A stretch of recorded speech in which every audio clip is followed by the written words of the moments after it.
Our trek into Middle-earth month continues as we look at the second Lord of the Rings film, and surprisingly, one that gets the most flack from Lord of the Rings fans as their least favourite. Don't know why.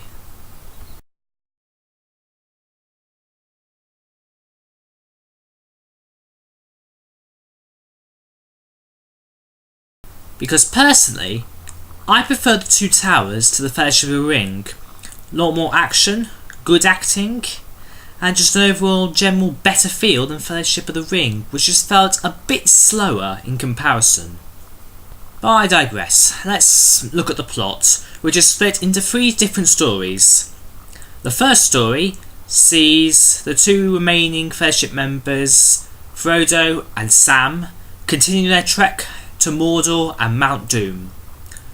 But if they are to get there, they must entrust their lives to the treacherous Gollum, which was originally like a hobbit, but driven insane by the power of the ring.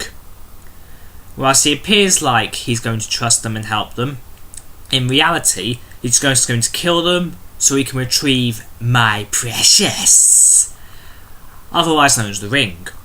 The second story in the film focuses on Legolas, if that's pronounced correctly, Gimli and Aragog, as they continue to look for Frodo and Sam.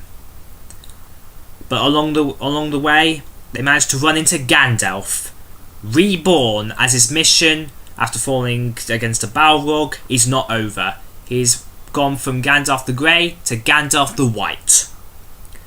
And in their search for Frodo and Sam, they come across the war-torn nation of Rohan and soon find themselves embroiled in the Battle of Helm's Deep in order to defeat Sauron and Saruman's forces further. And the third story in The Two Towers focuses on Merry and Pippin, taken prisoner at the end of the Fellowship of the Ring. In this film, they are able to escape their captors, but soon run into Treebeard, who is an Ent, which is like a sort of tree species. They try to encourage the Ents to join the war against Sauron, and they finally succeed only when the Ents discover their homeland has been utterly destroyed, so they lead an attack on Isengard.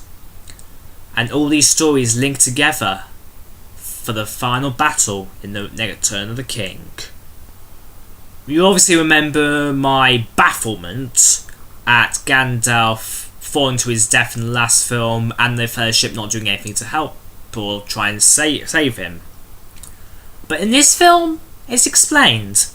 As I mentioned in the plot, he falls to his death with the Balrog, but he's resurrected, brought back to life and reborn as Gandalf the White, as his mission is not quite complete, because of course he starts to help Frodo and defeat Sauron.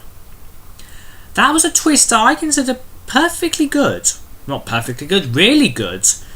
I mean, like I say, I've never read Lord of the Rings. I just went into Fellowship of the Ring thinking this is my first time Lord of the Rings.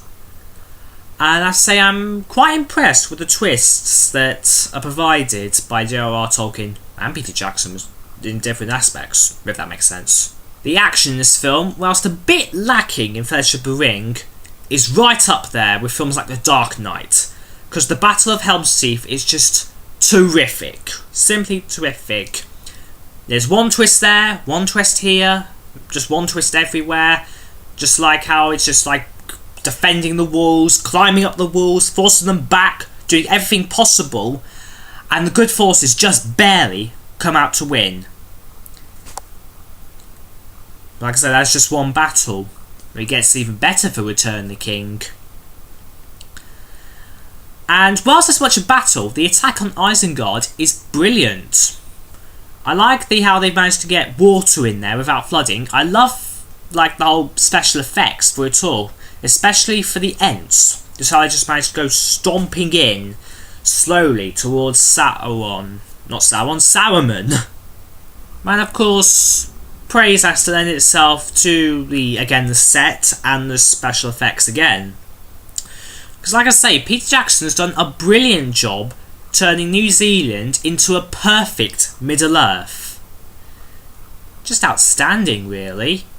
And like I said, special effects are tremendous, especially for how the Ents look, and the Orcs. Well, not quite all the Orcs, but the Ents mainly. I have to say, I like the main Ent, Treebeard. He just has a deep, booming voice, like his voice was done by Brian Blessed. And of course, all this leads into The Return of the King, the final Lord of the Rings film, and a film that everyone was anticipating. At the time, I wasn't really. I was about 9. I didn't really care much about Lord of the Rings, but now I do. And next week, the trek to Mount Doom comes to an end as we take a look at the final battle against Sauron, and just that, the final uprising against Sauron and his armies, as the return of the king happens. You do not want to miss next week.